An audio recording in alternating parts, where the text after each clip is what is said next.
مکتوبی ہے، گھر میں دفتینوں میں رکھا ہے، یہ حقیقی وجود کیا ماننا پڑے گا کہ یہ تین وجود جو ہمارے پاس انٹروڈیوسڈ ہوئے ہیں قرآن کے، یہ قرآن حقیقت نہیں ہے۔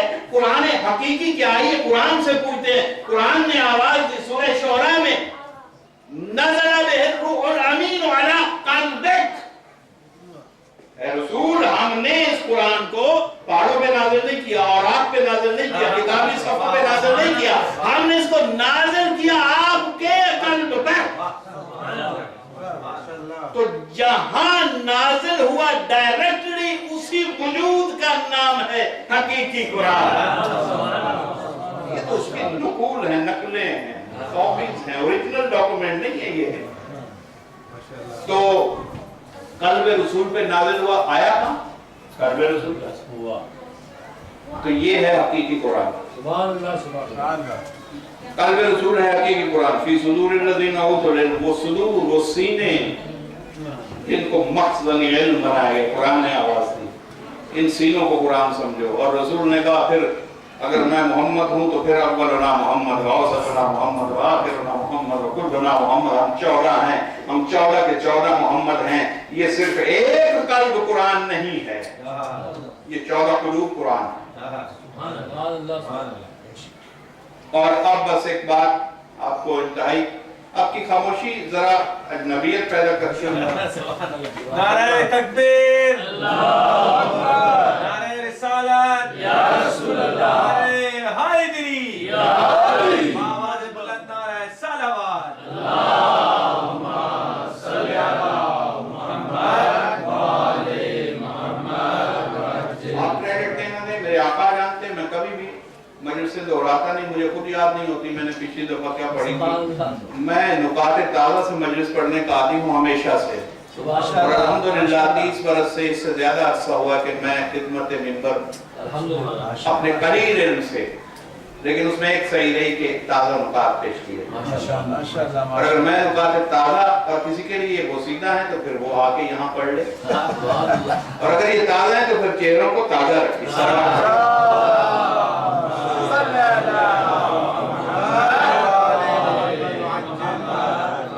قرآن۔ اچھا اب ایک چیز، ہر چیز کو میں نے جیسے 4 وجود سمجھایا نہیں، یاد کروایا، آپ خود صاحب دانش ہیں، تاکہ مثالوں سے باتیں سمجھنا آسان ہو جاتی، ورنہ مہم میں رکھیں۔ اب ایک اور چیز کائنات کے حقائق میں سے کہ ہر چیز کو 2 چیزیں چاہیے، کب اور کہاں۔ یہ بہت اہم لفظ ہے۔ آپ نے کہا علامہ اقبال پیدا ہوئے، اگلا سوال کیا ہوا؟ کب پیدا ہوئے، کہاں ہوئے؟ آپ کھڑے ہو گئے یہاں اعلان کیجئے کہ آج ایک بچہ پیدا ہوا مومن کے گھر میں، تو اگلا سوال انٹیلیجنٹ کوسچن ہر شخص کا یہ ہوگا کہ کہاں، کس کے گھر اور کب پیدا ہوا۔ اعلان کیجئے، اشتہار چھپوائیے FZIC سینٹر میں، یہ فلاں مقام پر فلاں صبر میں کہیں بھی اشتہار لگے ہوتے، ویب سائٹ پہ دے دیجئے، کہیں بھی یہ اعلان کیجئے کہ ایک مجلس سے اذا ہو رہی ہے جس سے جناب فلاں فلاں فلاں کسی معروف ترین عالم کا نام اشتہار پیدا ہو جائے گا اس مجلس کے۔ ایک مجلس ہو رہی ہے اور بیٹھ جائے، کوئی پہنچے گا اس مجلس میں؟ اشتہار آپ نے کہا ہم نے تو 100 اشتہارات دیواروں پہ لگایا، آپ نہیں ہیں کبھی آپ تعجیب اشتہار کو مجلس کا ذکر تھا، 2 چیزیں نہیں تھی، کب اور کہاں۔ کب اور کہاں کے بغیر ہم پہنچ ہی نہیں سکتے۔ ہم اس چیز کو تو پتہ چلا ہم کسی چیز کو حاصل نہیں کر سکتے جب تک اس کا نہ کب معلوم ہو نہ اس کا کہاں معلوم۔ یہ 2 چیزیں دیکھیے، اعلان